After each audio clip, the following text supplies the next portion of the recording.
एक दिन ना सिंधु सौवीर नरीश रघुगण अपनी पालकी और अपने समाज के साथ गंगा सागर कपिल जी के आश्रम को सत्संग करने को जा रहा था।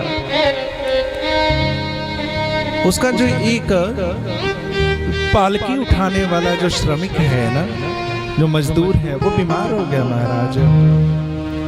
राजा के सैनिकों ने देखा भरत जी काफी हृष्ट पुष्ट हैं महाराज, काफी मजबूत हैं शरीर से, इनको लेके गए, चलो पालकी उठाना है राजा का। भरत जी अपने कांधे पे महाराज पालकी लिए हैं 3 मजदूरों के साथ में।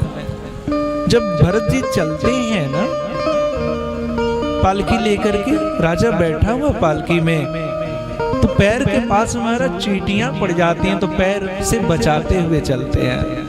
चींटी के पग घुंघरू बाजे सो भी साहब सुनता है।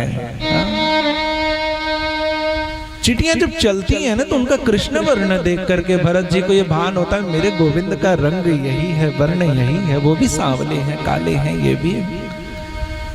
चींटियों में चेतना है, मैं अपने पैर से इन्हें क्यों दबाऊं, बचा के हुए चलते हैं हमारा, तो स्वाभाविक पालकी हिलेगी डुलेगी।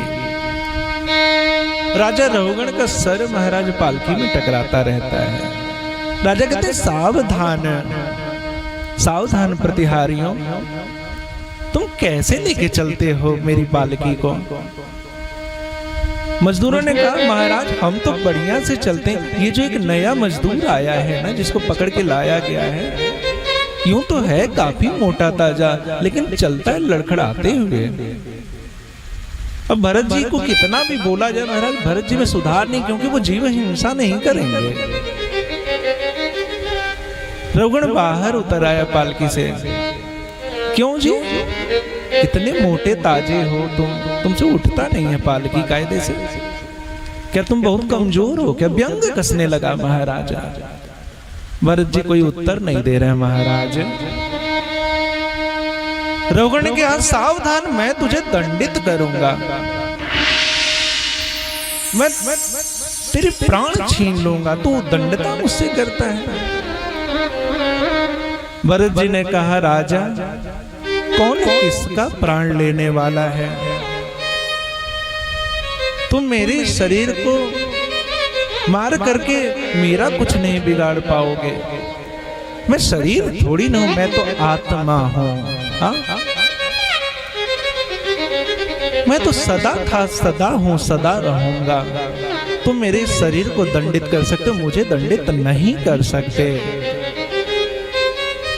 भार ढोने वाला तो शरीर है, दंड पाने वाला शरीर है, चलने वाला भी शरीर है। जब ऐसे दार्शनिक वचन राजा रघुगण ने सुने न महाराज, तत्क्षण चरणों में गिर गया। कहा, मैं गंगा सागर कपिल मुनि के यहाँ सत्संग करने के लिए जा रहा था, और कहा ये मार्ग में ही महात्मा ऐसे वेश में मिल गए। बड़ा उत्तम महाराज सत्संग हुआ है। भगवान ने अतिशय कृपा की है, इसी जन्म में परमात्मा को प्राप्त कर लिया राजर्षि भरत ने। जय जय श्री राधे श्री राधे। परीक्षित